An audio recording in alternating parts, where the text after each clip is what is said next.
for a company like WeWork to rise. WeWork was founded on a simple but powerful idea. Instead of long-term office leases that were expensive and boring, why not create beautiful shared spaces where people could work, meet others, and feel inspired? The idea sounded modern and exciting, but what truly made WeWork special was not the product. It was the story behind it, and the man selling that story, Adam Neumann. Adam Neumann was not a typical businessman. He was emotional, spiritual, and extremely confident. Born in Israel, Adam grew up moving frequently. His early life was unstable, and that experience shaped his personality. He dreamed big, spoke big, and believed deeply that he was meant to do something important. When he moved to the United States, he carried this belief with him. Before WeWork, Adam tried several small business ideas. None of them were major successes, but they taught him how to pitch ideas and attract attention. Adam learned that people were not always convinced by numbers. They were convinced by confidence, energy, and vision. This skill would later become his greatest strength and his biggest weakness. When WeWork launched its first location in New York City, it immediately stood out. The space looked different from traditional offices. There were open layouts, stylish furniture, art on the walls, and a social vibe. People were not just renting desks. They were joining a community. Adam pushed this idea aggressively. He told employees and customers that WeWork was not a real estate company. It was a movement. This message worked. Startups loved the flexibility. Freelancers loved the energy.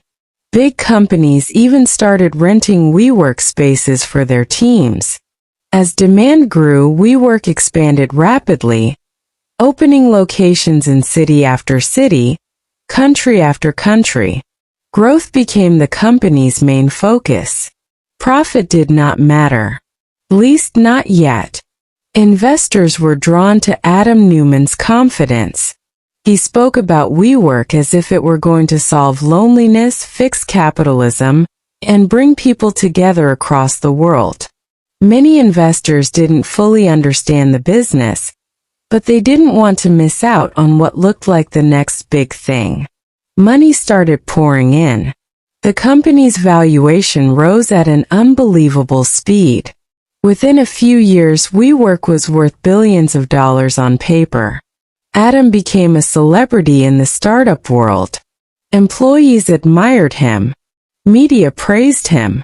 Parties were wild, company events were extravagant, and spending was out of control.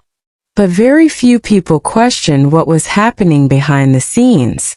The biggest moment in WeWork's history came when SoftBank entered the picture. SoftBank's founder, Masayoshi Son, was known for betting big on founders he believed in. When he met Adam Neumann, he was instantly impressed. Their meeting reportedly lasted only a short time, but that was enough.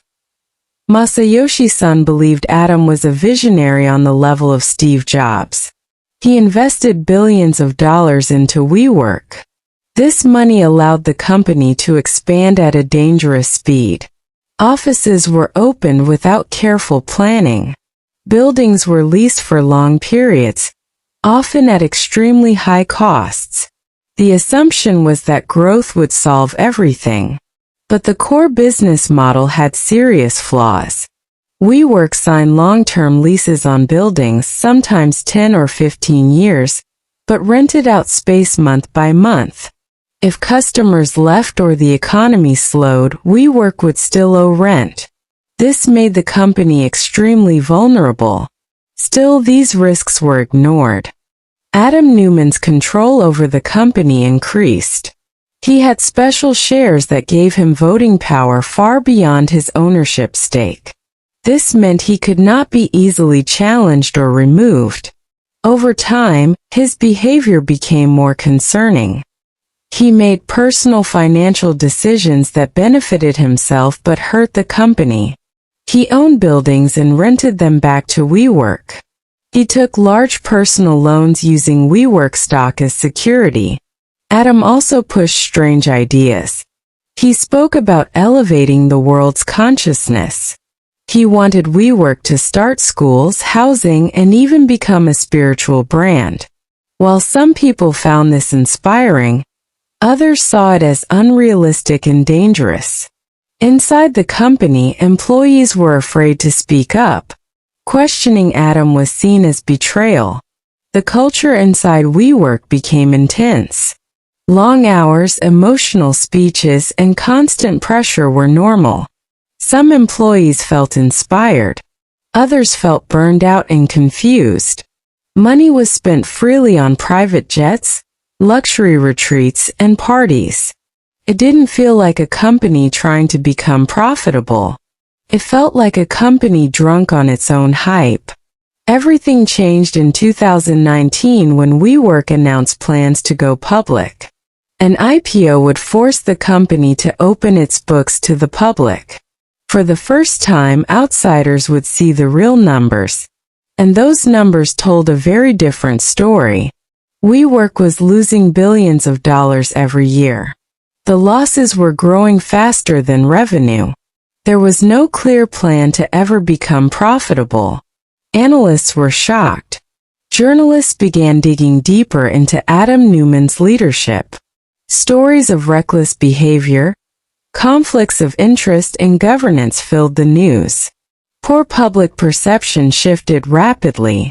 Investors who once praised WeWork now questioned it. Why was a real estate company being valued like a tech giant? Why did Adam have so much power? Why was he paid so much while the company burned cash? The IPO collapsed. WeWork's valuation fell dramatically, dropping from nearly $47 billion to a fraction of that. Confidence vanished almost overnight. SoftBank, which had invested the most, faced massive losses. To prevent total collapse, SoftBank stepped in with a rescue plan. As part of this deal, Adam Neumann was forced to step down as CEO. However, the way he left shocked many people.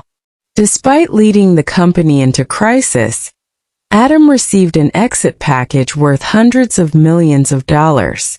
For employees who lost their jobs and investors who lost money, this felt deeply unfair. After Adam's departure, new leadership tried to fix the damage. Costs were cut. Locations were closed. The company tried to act more like a traditional business. But the brand was permanently damaged. WeWork was no longer seen as revolutionary. It became a symbol of startup excess and failure. Years later, the story of WeWork is still discussed as a lesson. It shows what happens when vision is not balanced with discipline. Adam Neumann was not stupid, and he was not evil. He truly believed in his ideas. But belief without limits can be dangerous. The fall of WeWork also exposed deeper problems in startup culture.